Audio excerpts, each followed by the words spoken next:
We believe that every move should be a moving experience. Every week, my co-host Melissa Wallace and I will provide you with my team's unique marketing approach to selling homes and share with you our expertise in navigating the home buying process. We value the experience of our agents at Connect Real Estate so much that not only will you hear my perspective on real estate topics, occasionally you will hear the expert thoughts and opinions of our experienced agents at Boston Connect Real Estate. Be a part of our roundtable. If you have any questions during the show, please call 781-837-4900. We love to talk real estate. Follow us on Facebook, Instagram, and wherever you like to listen to podcasts at Talk Real Estate Roundtable. If you would like a one-on-one consultation with me and my team to discuss your real estate needs, you can connect with me at bostonconnect.com or 781-826-8000. Now, sit back, relax, take good notes, and let's talk real estate. And good morning to all my social neighbors. This is Sharon McNamara. You are, of course, listening to Talk Real Estate Roundtable. And I have my sidekick here with me this morning. Good morning. Good morning. And did you have a nice little vacation? Yeah, we had a good time. Yeah, it was good. But it's good to be back, Yeah. you know? Yeah. And apparently I brought the fall weather. Yeah. It's going to be nice out tomorrow, too. Yeah. So Fall's your jam. Yeah, fall is my jam. But I think it's going to get up to like maybe 80 today or maybe tomorrow or something. But WATD has like a great weather station type thing. You know what I mean? They have a weather report. I'm sure we'll hear. I'm sure we'll hear at some point, or we should have already. If you had your headphones on, you would have heard it. Played it. Oopsies. Okay. Oops, we missed it. So. That's all right. Oopsie daisies. You were doing show prep. That's more important. Yeah, absolutely. So good morning, and everybody heard that voice. That's the one and only Tim McKinney. He is our producer over at WATD. He is manning the station over in Marshfield while we sit in our home studio here at Boston Connect Real Estate. Of course, our show is promoted and sponsored by Boston Connect Real Estate. So here we are, and today's going to be an interesting topic. So we always say we take what has happened in the previous week and we try to talk about what's going to happen. So this week it's going to be about home safety for home sellers and buyers and for agents, based on a situation that happened to me last Saturday after the show, and I had an open house, and it was very interesting. Yeah, you had called me, told me the story. I told Ethan later on that night, and his response was, "Does that happen often?" No. I was like, at first I said, "Well, yeah," and then I was like, "Wait a minute, no, it doesn't happen that often." But when it does, you're like, "Okay, this can happen in real life." Like, we've talked about it on the show before. Like, sometimes we sit here on the show and tell people where we're going to be and that we're going to be alone and, all these things. And I think there was a situation a couple of years ago where we would say like, "Oh, I'm going to be at this new construction development. It's brand new and we're going to be alone." And and then we had to reel it in and be like, "Okay, we can't be telling the world that because of certain situations that happen." Yeah. So absolutely. And that is the, I'll prompt and start with everything that happened. And if you could just adjust that, Mel, too, because I made it sort of crooked there. Yes, you can see us on YouTube and Facebook and Instagram and all those great places. So you can go to our YouTube channel for Boston Connect Real Estate. Boston Connect TV, and you'll be able to watch us there. And so today is going to be, if you have any questions, please feel free to call in 781-837-4900. You can talk about this topic or another topic, whatever. But it is a very serious one, and I can feel like my breath being taken away from me as I start to even discuss this, because it's eye-opening in a way that it maybe we get too laxed, right? So maybe like when you're riding a bike, it's just, people say, "Oh, it's just like riding a bike." And then, well, you still have to pay attention when you're crossing the street, right? Well, it's like when you drive somewhere and you get to the destination, you're like, "Oh my gosh, how did I get here?" Because like you either do the route so many times that like you don't really pay attention, but you're like, "Oh my gosh, like I have no idea how I got here." Yeah. But you have to be cautious about certain things. And with this situation, it's almost like you think you know what you would do in this situation, then you're in it and you're like, "Oh gosh, like It's like riding your bike and then your wheel gets stuck in the storm drain. Yes, Yes. right? Yep. Yeah. Yep. So then it sort of wakes you up again, like, oh, I have to pay more attention, right? Or thank God I was paying attention Yeah. and I didn't just fall, right? Yeah. So this is what happened. Okay. So the reason why I'm talking about this is a real story that happened to me. Okay. And at my open house last week. So if everybody recalls last week on the show, as we were ending, I said, oh, come visit me at this address. I'm going to be doing an open house. And I gave the times of when I was going to be there. And I'm not saying that this was a WATD listener, by the way. I'm just prompting to, just to remind our listeners if they were listening last week. Plus, all this information is on our website, third-party websites, all over the internet. Yeah, it's all over the internet, so everybody can. I mean, you're trying to sell a house. Exactly. And that is one of the topics, like one of the points that I'm going to make. It's like we're in this in-between state of where we have to promote and market our listing. And that's our job, right? My job is to sell somebody's home and I have to put it out there. But what I'm also doing is putting out so much information to let people know certain things, like where I'm going to be alone. And well, people think I'm alone. See, this is the thing that people don't always know, but Mark is with me a lot. Yeah. And he is. And I didn't even really realize it so much. I mean, remember, we've always kidded because, both self-employed, busy with the kids. We used to call it date day. And he would come to my open houses with me. And I would always say, oh, and he's fully licensed too. So perfect. Yeah, it's perfect. And people will say, and I'll introduce him and I'll say, oh, this is my husband, Mark. And it's date day. So, lucky for you, you get to be part of our date. You know what I mean? So like just making a joke of it. And in all honesty, like I don't know that I've ever felt that he was there for protection or safety of me, the home, or anything else. But in hindsight, he truly was. So last Saturday, I had an open house and I got there. So I had two back-to-back open houses. So one, I was over at Cushing Trails in Hanson and I was there from 10 to 12 and it was slow there, finished up at 12, but Mark brought me an acai bowl. So I sat out on the porch there at the model and we were just eating, our acai bowls together. If he's listening, I hope he brings me another one. So anyways, we're doing that and, I was just sort of running whatever. And then of course I see people that I'm leaving. I'm like, I have plenty of time to get to my open house. I'm leaving, but then I see some of the residents. So someone's asking me questions. I went over, I was like talking, blah, blah, blah. So I got to where I was going next, right about like my open house started at 1. So I got there at like maybe 5 minutes of, right? Which I try to get there earlier. I really do. But something sort of tracked me back. Then I got into the house and one of our agents was there. One of our new agents was there shadowing me as well. Melissa Clemens was there with me as well. So she was there before me. And I was like, all right, let's just get in. Sorry that I'm, feeling running behind. Let's get in. She's home. You don't have that. So I asked Melissa just to get us some paper so we can sign people in that way. Then I like to sort of scope the house. And we have a list of things here too when we go through the agenda that we tell our clients, not to leave certain things out in around, right? Just for the safety of their belongings, right? So me as a listing agent, I feel very responsible for this other person's home. It's now my responsibility, right? In this home. So I take on that mama bear sort of mentality.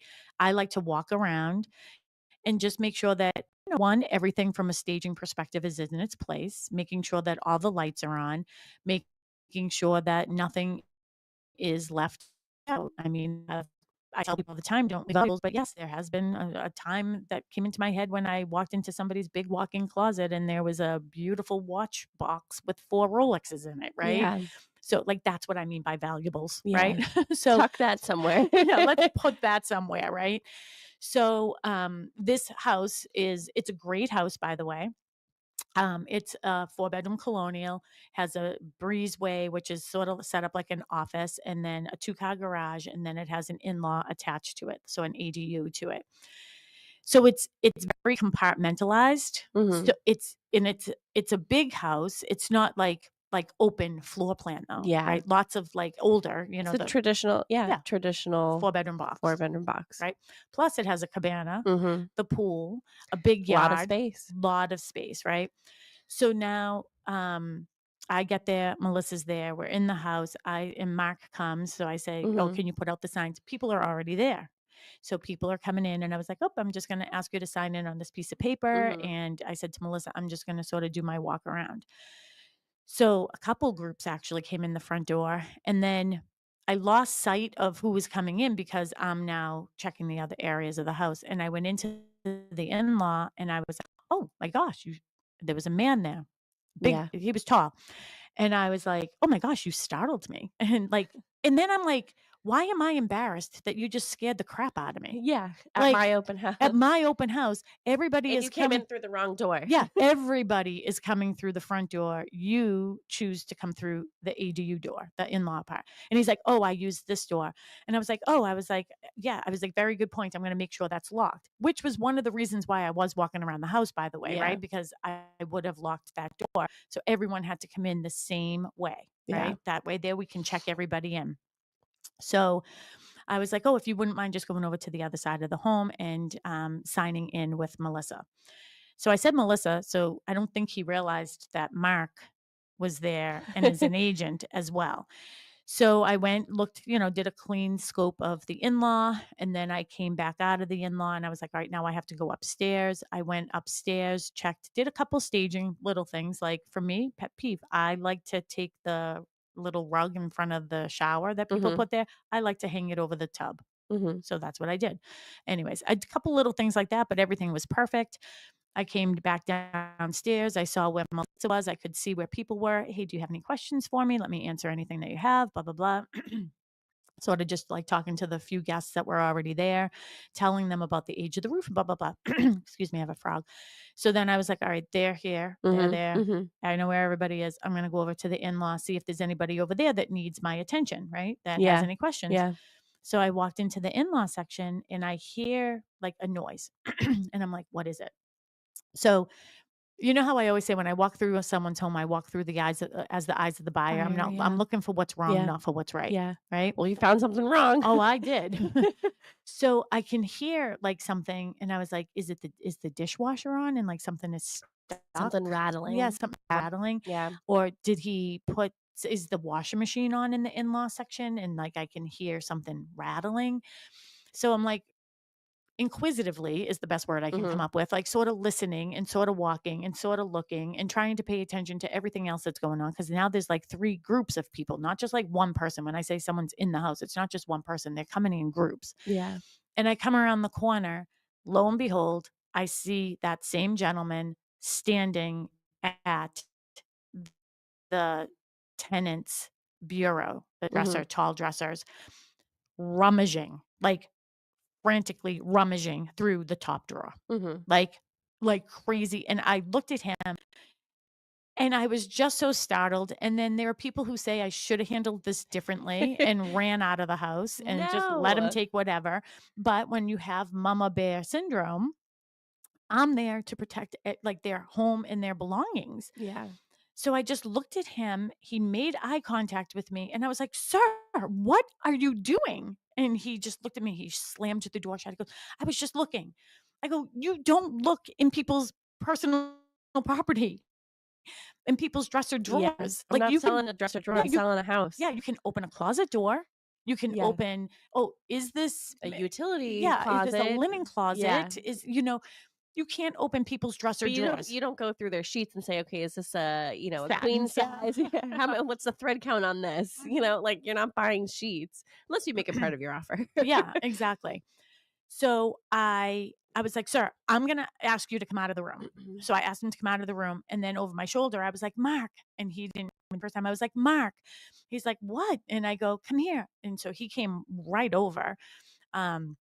I was like, I just caught this man going through the drawers. And he's like, okay. And I said, I have to call the police. And he's like, no, you don't have to call the police. And I was like, sir, I am calling the police. Yeah. Like, I don't live here. I don't know how long you've been going through everything. I don't know where else you've been, to be quite frank. Yeah. You know what I mean? Because as I'm walking through, maybe I didn't have my eyes on them, but I knew that either Mark or Melissa would have. So like, I just don't know where exactly you've been. And has he been here this whole entire time? Well, also, you didn't go through the drawers, so No. you don't know what's in there. So how are you supposed to know if he took anything? I have never opened anybody's dresser drawer unless I was like tucking something in.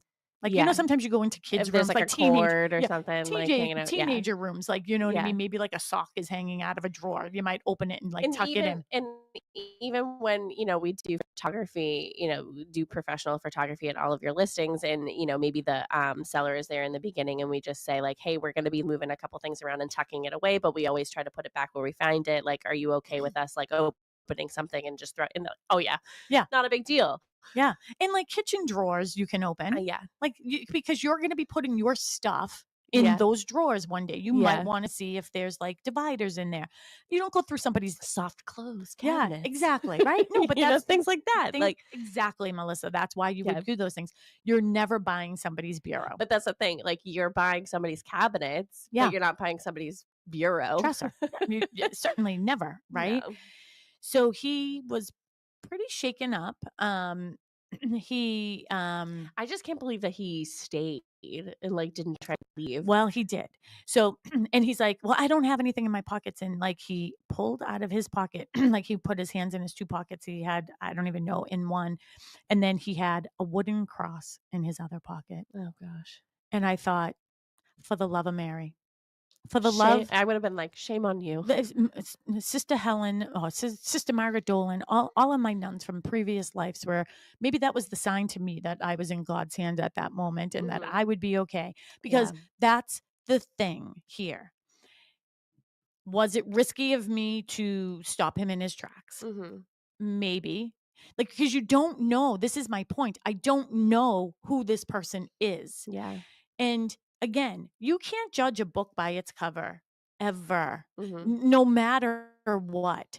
Like, don't look at somebody who maybe has like, like maybe you'd see like down in like Mass and Pass or something, down in Boston, like, and just assume that that person is someone who lives there and is a drug addict. Don't assume that, right? You can't. But guess what, folks? You also can't look at a person that you would expect to be the CEO of a freaking firm, right? And literally think I'm going to be okay. Yeah.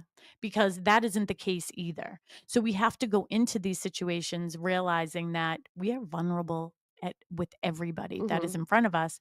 And I'll tell you, like, I felt more nervous afterwards, like after it was all done, because here's the thing.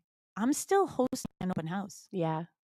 You have the public there. Yes. There are people coming and going. I'm trying my best to like engage in the situation, but engage with them. My job is to sell the house. Poor Melissa. Melissa. Yes. So Melissa has been like a nurse for 20 years, and I love her whole like what she's she's taken the love, care, and compassion that she has for as being a nurse for 20 years and bringing that into real estate. And I looked at her and I was like, so how do you feel about that now? Welcome. And then like I yelled out to her too, can you go get his license plate number? So she went outside and we didn't know which car he was in. So she wrote down all the cars, right? I'm not going to say his name. Don't ask me. I'm not going to say what kind of car he was driving. I'm not going to tell you that we found him on LinkedIn and Facebook and we know exactly who he is, who his family is. I'm not going to get into the details of that. They're not important here. But we do. And he was talking to Mark. I called the police department and they sent out the police. And so they came and they ended up sending 2 people. And then there was another person who was there. That's actually a friend of mine. And I did call him, and he is a police officer and acquaintance, whatever you want to call him. And he did come. Because I'll be honest, I called him first. Yeah. Well, and because I couldn't get through like to the police department. There were so many prompts. I was like, I don't have time. And this isn't 911. Like, what constitutes 911? I don't even know, because I wasn't on fire. Well, again, so I'm digressing for a second. There was one time that I did call 911 because there was somebody like riding me like real hard down Massachusetts Street, and it was I don't know if they were a couple or not, but a man and a woman. They were beating each other up as they were driving by me, and I was like, I couldn't. This is when I lived with Mary and Sam at the time. I couldn't turn into their driveway. I didn't want them to know where I was living because they were so close. But if I had made any sort of turn, they would have hit me. They were so close to me. So I called and they were just like, well, this isn't an emergency. I said, well, what To is me it? it is. To me it is. I can't go home. What do I do? What do you mean? Who do I call? Stop. I can't Google the phone number while I'm driving, but I can call 911. Yeah, I know. Well, and that's the other thing. So I do know the phone number to the police department because it's very similar to my house number when we had a landline. Mm-hmm. People call me up and I have the wrong number. They're this number. Yeah. But there were so many prompts and I was like, I don't have time. I hung up. So I called the person that I know over there, and I told him, and I was like rushing, and he's like, call back, press 9. So I did. So that's what I did. So the police came, but he was right around the corner. He wasn't on duty at the time, but it was very nice of him to come right over because he was right around the corner.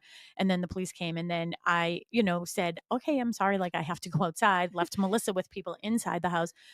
And when I was talking to the police, so he came out. The person said to Mark, I'm leaving. Like he was trying to leave. And Mark said, you can leave if you want. We've already called the police. And we have your license plate number. So either you're going to talk to them here and deal with it, or you're going to talk to them at home and deal with it. Yeah. The choice is yours. Yeah. He stayed.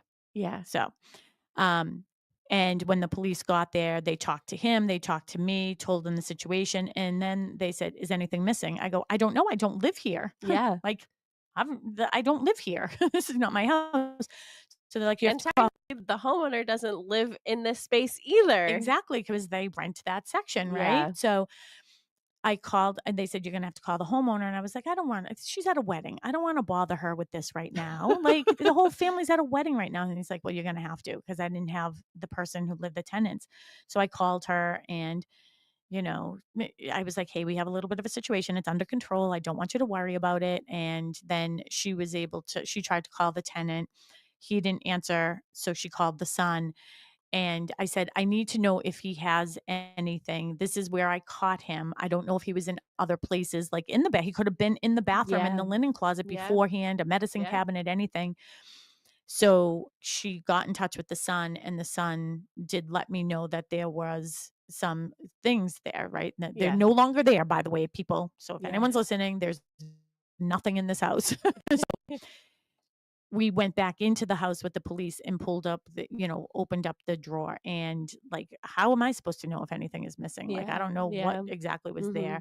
And everything was like upside down and everything. It was really sort of scary, but they did, searched him. He didn't have anything on him. We did find an empty bottle of something, but, I was like, I don't know if they patted him down, like he could have thrown them in the yard, but they said, oh, he could have ingested them. And and I was like, geez, are they going to get an ambulance here now too? Like, I have no idea. So then they got permission to search his vehicle, which they did. And they didn't find anything sort of out of the ordinary there. Like, I don't know what they would be looking for, a watch or something. Other than the note, which scared me after the fact. Yeah. It was very Dateline-ish. Yeah.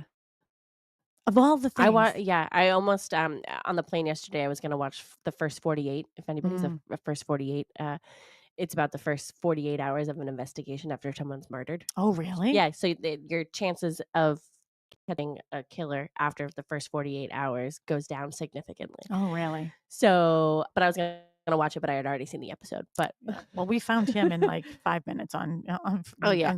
And that's the other thing too. He never signed in with me. When I told him to go next door and sign in, he never did. Yeah. And then when this whole situation happened, I looked at him and I was like, what is your name? And he said a name. He said Bill. It's not his name. And as soon as he said it, I was like, that's not your freaking name. Like, good try. I hate to say it, but you don't even look like a Bill. Yeah.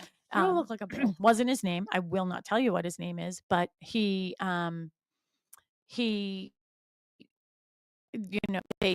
they didn't find anything on him or whatever. And the piece of paper was sort of creepy because it had my address to where it was like ripped out of a notebook, right?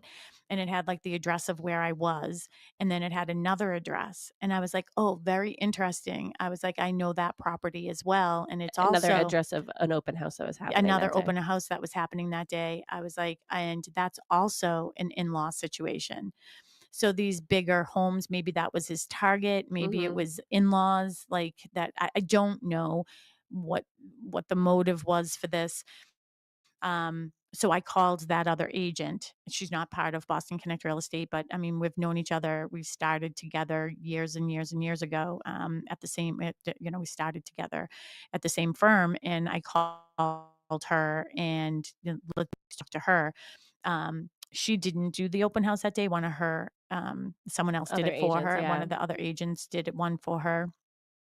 And she, got in touch with him and he did sign in there as Bill. Yeah. And so she had to then talk to her client because her open house was over. I did mine later in the day. She did hers earlier in the day, and she had to talk to her sellers and say, can you go through the house and just see if there's anything missing? Because at least they could connect him somehow to that, because who knows where he was between there and here. Did he Yeah. take something there, put it somewhere, come back? He was going to come back for it. He didn't live in Pembroke. He lived in another town, not here. And anyways, that's what the situation was. Did you say he had ice cream? Yeah, he had ice cream in his car. He has an ice cream in his car. Like, Yeah, it's what? weird, isn't it? Yeah, I just it is a strange situation, but unfortunately these things do happen, and you have to sort of be prepared for not the worst, but like you don't know when you open your world to the public, you don't know who's going to come through Mm-hmm. the door. And so you have to have these procedures or whatever in place to make sure that everything goes smoothly. I it would have been hard probably for me to not like swear and be like, what the what are you doing? Mm-hmm. Like, but you got to keep your composure and be like, okay, like, Yeah, sir, what are you doing? I was, in knowing that Mark was with me probably was my inner armor, right? Yeah. Because, people are saying, Sharon, you shouldn't have said anything. You should have just turned around. Maybe you should have just got Mark and brought Mark over. But like my instinct was, sir, what are you doing? And Yeah. like immediately he stopped and everything. And it's just like I said, my job is I'm there. I am responsible for this home. Yeah. I'm responsible for everything in it. And that's why I do take the extra time before every open house I do, that I walk around. I make sure, when sellers are, selling their home, they have things on their head.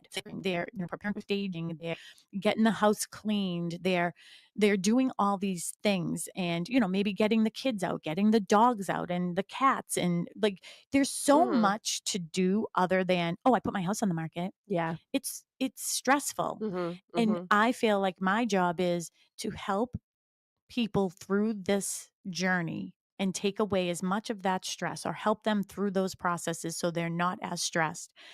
My job is, when I'm there, is to make sure that all their hard work is not for naught. Yeah. And making sure that I have my eyes on everything, and and at the same time, like I'm outside talking to the police, and then I was like, then there was like quiet time in between that, like they're talking to him and the blah, blah, blah. I was like, I have people I have to talk to. Yeah. Like, and everybody who was there that was a guest was so cordial. They were so like, sort of like not blunt about what was actually happening. Because now it's like, do they think that there's something wrong with the neighborhood? It's like, no, like in fact, a lot of people in this area don't even lock their doors. Like it Yeah. isn't that like, and here's the other thing. You can't base that thought process on, oh, it must not be a safe area based on some. Criminals are transient, Yeah. and generally they don't do it in their own area, Yeah. right? Where people Yeah. would recognize them and people would know them and things like that. Little did he know that you could figure out who he was. Yeah. And he was again, I'm not going to say, but it was C-level executive. Let's Yeah. put it that way. Yeah. It seemed very unassuming, and yeah, it's a shame. He did not say, like, I can't say anything. Like, he didn't get charged with anything. They didn't find anything. It was just, for me, The act. I saw him. Yeah. Like, I heard it. Like, you know what I mean? Like, that's when I prompted the story, it was like, oh, I hear something, like, but what am I hearing? Well, that's like your instinct of something's not right. Mhm. Like, yeah, okay, something could be rattling in the dishwasher, but when you went in there before, it wasn't on. Yeah. So no one's doing a home inspection. So Yeah. nobody should turn it on before they started Mhm. walking around. You didn't notice that the laundry was being done, Yeah. beforehand. So you knew your spidey senses were going off of like something's not right. Something is I have awry. to I have to Mhm. check on something. But things like that happen, like, noises and all those things happen, and you've figure out what they are, and 9 times out of 10 it's nothing. It's not somebody going through Yeah. somebody's things, Well, but and here's the thing. I've been doing this for 24 years. yeah. I haven't had this experience happen to me in a very long time. I did have a situation at another home. I've Mhm. had 2 other situations in my lifetime. Mhm. They were early in my career. The other agent that I called in regard to this has been in the business just as long as I have, Mhm. maybe a little bit less. She's never had it happen to her. Yeah. Like, she's like, I can't believe this. And she's sort of rattled about it too, because again, this is that riding the bike and hitting the storm drain. Yeah. Like, and I have to tell you, like, National Association of Realtors, our local board, state boards, they do a very good job with realtor safety. Mhm. And September is the month of realtor safety. And Melissa, oddly, the week after, so that was Saturday, I think it was Mhm. Monday or Tuesday, she had already signed up for a realtor safety webinar. Yeah. So there are different things that we have to do to protect ourselves. And unfortunately, we hear stories, and there are some terrible stories about people who have been killed. Mhm. Right? There was a woman, I believe she was in Georgia, and she went to a showing, and it was a murderer. Yeah, I think that is what kickstarted the whole realtor safety month Was it thing. with her? Yeah, Yeah. I think so. I think one year when we were at Inman, maybe Mhm. we learned about it. But yeah, like I said at the beginning of the show, like sometimes you put out there that you're going to be alone somewhere, and Mhm. I just remember few years ago when we were doing Copperwood in Bristol. So there was one day where I did Copperwood from 10 to 12, and I was doing Bristol from 1 to 3, open houses there. And it was very early on in the development, and we had moved on to, our second uh, Face. model Yep. home over at Copperwood. And there was somebody who requested a showing at 12:30. So Mary was going to come and do the private showing because I had to do both open houses. So I knew that Mary was coming. It Mhm. was towards the end, we would get drive-bys, but that's normal. And but I noticed this person had driven by a couple times during the open house, and then finally they came in, 10 minutes before the end. And it was weird because at first I didn't notice that he had locked the door behind him, but he just came in, and I never like to have anybody behind me. So Yeah, we shouldn't. always be in front of me. So, I'm on one side of the island, he's on the other side of the island, and the questions were just off. Yeah. "Oh, are you here by yourself? Mm. This is strange to ask." Yeah. Oh, Is the island part of it? yeah. You know. "Oh, I'm just looking around. My wife wasn't able to come today. Are you expecting anybody else today?" Very Mm. strange. Just kept walking, and then every time I'd walk, he'd walk Yeah, right in doing the front of me, dance. doing the Mhm. dance, and then finally I go into the front room and notice the door is locked. Mhm. So I unlock the door and I take a picture of his car, and he leaves. And so I posted on the interoffice, we have a private Facebook group here at Boston Connect Real Estate, and I just say, "Hey, just so you know, like this guy Mhm. came in very weird, whatever." But and in the meantime, I'm texting Mary and I'm like, "Any chance you could come a little bit earlier?" But like I knew that she was coming. So of course oh Mhm. yeah, my partner's coming and blah blah blah. Mhm. Oh, okay. And then all of a sudden he wasn't interested in he never went upstairs, Mhm. never went downstairs, just oh yeah, asking really weird questions. It is really scary. And, when about new construction as well. We have our weekly meeting every Wednesday with our Stonebridge family team. And we're talking, and this topic came up. I sort of filled them in a little bit, and they are great. And they are like, if you ever feel like you're not safe, you let us know in all of this. And this actually makes me cry because it makes me sad that we have to think about this. I don't know why I'm emotional. It's just, it stinks that we have to think about this when we're just trying to do our job, And I specifically remember, and I said this to them when we were at Cushing, and I was walking around with Owen Kelly. He's one of the developers there, one of the owners. And we're deciding where my first model was. When you drive in, there were 3 buildings, and that's where my models were going to be. But as we were making my models, we were selling them. So, and it's really important, right? Get that momentum going. So we just kept on selling them. So I was living out of my car, like for that first winter, and with no home. And then when we were making the model home, there was going to be two different styles. And I asked him, I was like, and now I'm walking through them with him, and it's, studs. And I was like, I would rather this be the unit that I'm stationed in.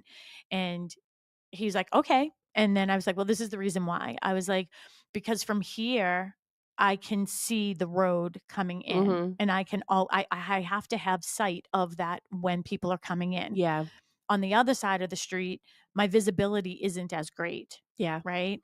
So we were able, and he's like, that's a really, really valid point. Yeah. So, and when you're in new construction and in Copperwood, I remember when we first went there, and it's dark and it's scary. There's no street lights yet. There's like, there's no one living in there yet. Right. Well, yeah. I mean, with the new construction development, especially in the beginning, like nobody lives there.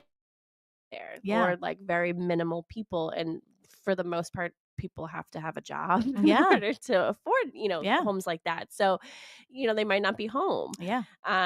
But to your point, I think it's also important with the new construction, even if you're not working with them directly and they're purchasing a home, like getting to know them, because if you are going to be there at open houses and just you have a friendly face to be like, hey, could you help me? Well, even finding neighbors, which is one of the things I did at Copperwood. There were people, off of Birch Street, and I knew a couple people there, and they had come by the open house, and I was like, hey, would you mind if I took your phone number? Just because when I'm back here, no one sort of knows that I am here. And 2, we can call the police stations. They're great when you, as long as you press 9. Yeah, exactly. Press 9. And they would do a drive-by. They would always do that if you ask them to. So, yeah, those are the things that we have to think about, which makes me so emotional, because why do we have to think that way? Because people are freaks, apparently, right? Yeah. And this is the thing is, and I have it in my agenda here, and it really says, where marketers first. Yeah. We're doing a really good job. Like everywhere we market Yeah. things, we're letting people know, like, you'll be so proud of me. I did my own Instagram posts this week while you were gone, and people actually called me because of it.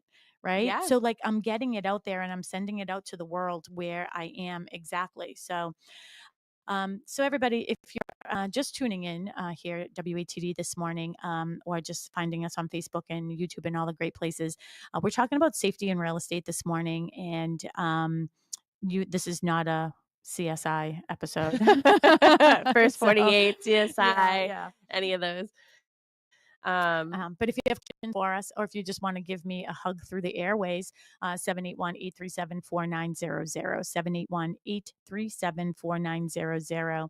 I don't even know if we have anybody that's watching or anything yet. Yeah. So if anyone has any comments or concerns, let us know.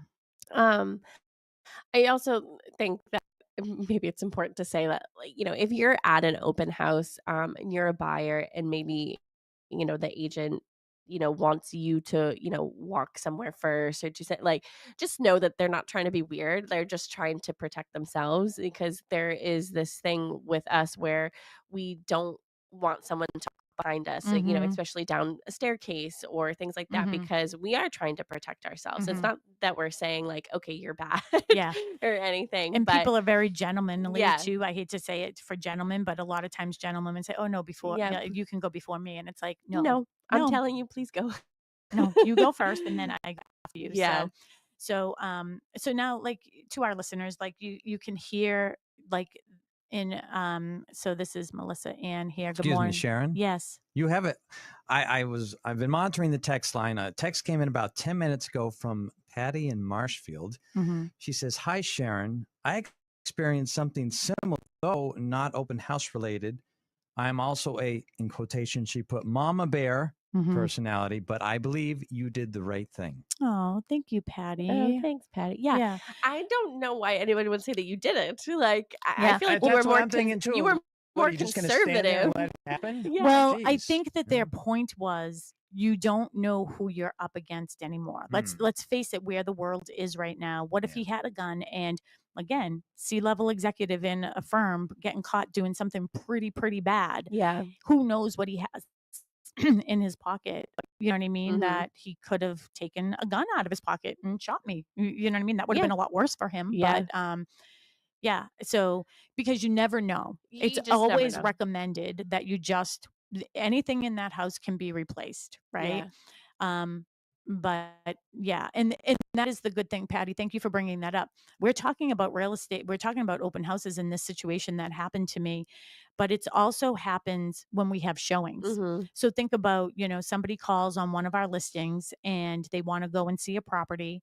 And what do? Of course, that's my job. I'm going to meet you Yeah. over there. Well, the person on the other side knows the homeowner isn't going to be home. They're going to be alone with you. Yeah. So you have to make decisions. And here's the other thing too. Oh, so we did have a weird situation. So this is just freaks in general, right? So I had a listing one time, and this is when we were in the old office, and right on what street was that? Scousett. So we're on Scousett Street over there, and I got an email that somebody wanted to see one of my listings, and it was a condo Mhm. in Kingston. So I said, I would set that up for them. That night, I got another email, and it was a woman, and she said, "I have the need to let you know. I work in an office that is very close to your office. And I heard the guys talking. It's mostly men in this office. Mhm. I won't say the name of this company either. Is this before my time? I don't know. You'll know the story. So I need you to know that there are several men in this office that are divorced or in the process of getting divorced. And what they do is they go online, they look at the profile pictures of real estate agents, Yeah. and then they set up appointments to see the properties. They don't have the money to buy a house, they have no desire to buy the house, and they call it date a realtor. Oh. Date a realtor. So they're taking time, so they want to schedule time with me to go see this house. I was supposed to see it the next day, like lunchtime-ish, which made sense, Mhm. right? And doesn't have the money to do it, doesn't really want to buy a house. I don't know, just wants to meet and maybe see if I want to what? Leave your husband? Yeah.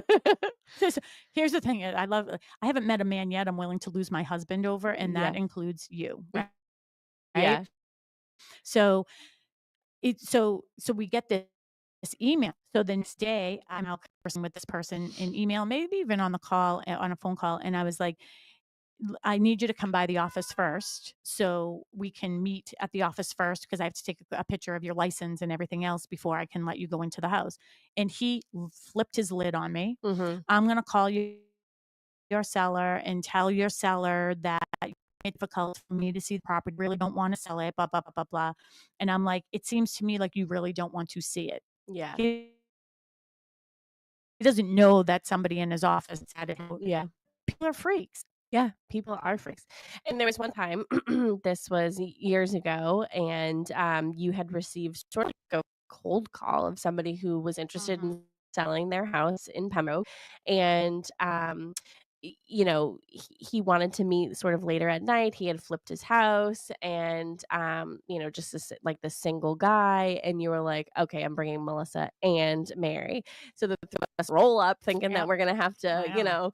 be on guard. And he was just the nicest guy, nicest, sweetest guy. And fast forward in that transaction, so it turned out to be fine. And then I don't remember why I was there, but I was there alone. It was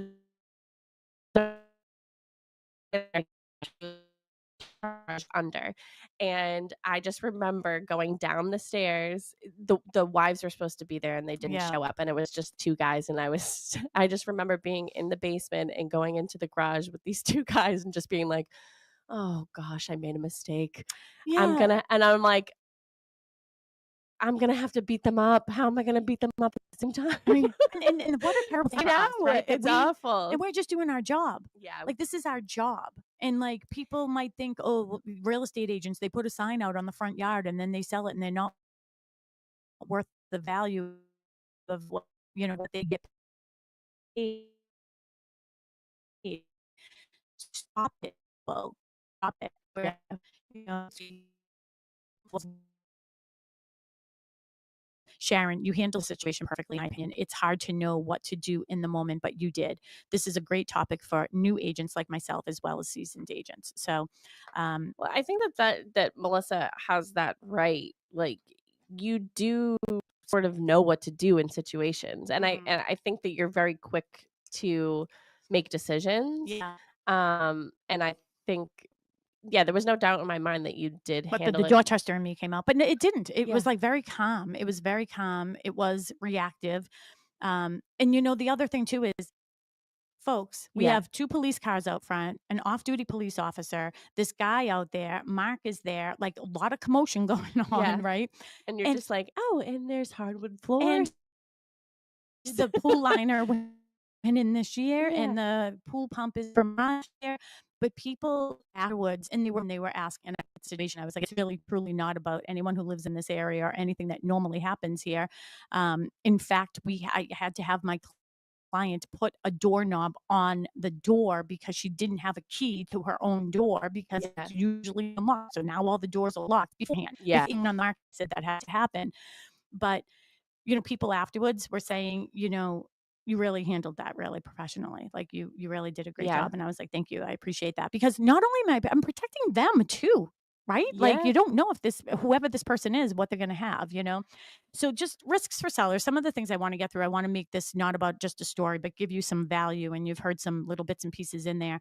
But, when you are putting your house on the market, make sure that, have a tote and anything and everything that's valuable, or prescription medicines or weapons or anything like that, go into this tote and they go in the car with you. Is it a pain in the neck to do? It certainly is. Is it for your protection? It certainly is. Have So a safe. yeah. Yeah. And, just bring it with you, bring everything with you, all your sensitive documents and everything else.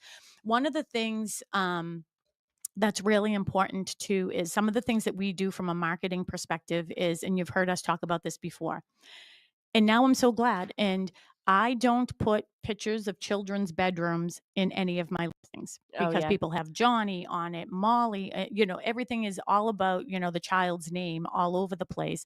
I have never done that unless the parent wants me to. And there's only been one situation where someone said, yeah, I want the pictures. I love my nursery and I want the pictures in there. If I'm selling a 4-bedroom colonial and you don't see 4 separate bedrooms, if you're really that interested, if you're an agent, you'll call me. Yeah. If you're a homeowner, you'll ask why. But I don't put children's pictures and anything on there, just because people, the internet is free. Also, I'll talk about that, floor plans, Yeah. and also pictures after a property has sold. So a Mhm. lot of the times you can still see these photos. There's nothing that we can do about that. We can't take that once a property is sold in MLS, Mhm. like, we can't take it down. But if you reach out to these third-party sites directly, they can take it down Mhm. themselves. So if you are a buyer that, purchased a home and those photos are still, if you go, even though the listing is not active, you can still see, you could still see the photos of my house. And but it was helpful when I was trying to figure out what size carpet to get. I looked at my floor plan online, but then I was like, oh gosh, like, I don't really want everyone to know, like, Yeah. everything. So, if that's something that you're concerned Mhm. about, reach out to those websites, those Third third-party party. websites directly, and they'll Mhm. take them down. One of the other things too, when you're talking about floor plans, and we use the basic square floor plans, right? So when you're looking at those, I like those. It doesn't show where Mhm. the furniture is. It only just shows you the room sizes and everything. There are a lot of fancy different types of Like Matterports and things Matterport like where you're that. following the dot through the house, or you can click on this and it spins you around the room. I really don't want anyone having that much access to your house where they Mhm. can literally walk through it. Now, vacant properties or like new construction, Yeah, I think maybe. I think the Matterports are great for like model homes for like Yeah. new construction, so you can like see the floor plans. But then like you know that you can modify those things. Yeah. So like if you're building on another lot, then you can modify it and Mhm. change a bedroom and do these things, whatever. But with a resale, like I don't really see No. what the point of that is. No, and then people know if someone's going to break into your house, where your couch is so they don't trip over it when they break in. Avoid photos of military. I try my best to do that as well. Yeah. And I'll tell you the reason why. A lot of religious symbols and stuff, I try to avoid those in pictures that I'm posting. And I try to avoid diplomas and certificates. The reason for that is because spam and Mhm. looking at these military, and then they're like Oh, selling them. Yeah, will you we're donate to St. accepting. Jude? Yeah, we're asking for donations for Yeah. whatever. Or the military, the same thing. Hey, we're supporting veterans. Will you We're from the support VA, veterans? things like that. Or alumni from a university. Hey, I'm from BU. Would you mind, giving money and donating? So that's the reason why we avoid those. Um, so don't get offended if you're out there buying a home and an agent asks you to meet them at the office first. Yeah. Because here's the thing, it's for our protection that we need to do that. And I don't want to, and again, I go back to the fairy verse moment when I met this person and I came into the in-law and I was like, oh my gosh, you startled me, like literally startled Yeah. me, because I didn't expect anyone to be in there. Why did I get embarrassed because he did something wrong? Yeah. I didn't want to offend him or hurt his feelings, that he made me feel very uncomfortable. We're not doing this to make anyone feel uncomfortable. We're doing it for our safety and the safety of our I clients. would just say, like, think of it as online dating. Like, you meet somebody online Ugh. and you don't meet them in person in real life immediately. Mhm. So, Yeah. if you're contacting a Yeah. realtor, like, you really should sort Yeah. of have that interaction Yeah. beforehand. Well, and speaking of open houses, I have a new listing at the Meadows in Pembroke. Everybody loves the Meadows. It's a condo development in Pembroke, right across from Christina's restaurant. I am going to be there today from 10 to 12. I'm not going to let you frighten me away from doing my job. I'll be there from 10 to 12. I will also have Mark McNamara with me as well. But this is a beautiful condo. It's recently done a kitchen over. It's Mhm. gorgeous. It's on for $775. The one just sold in there for $815. So come and see me today, 10 to 12. Again, I'll have my bodyguard with me. Yeah. Bye, Tim. Bye, Have a great Tim. Bye, one. everybody. Bye. Be Bye. safe, Worcester lady. We'll see ya. Have a good one. You too. For a beauty, would you be mine? Could you be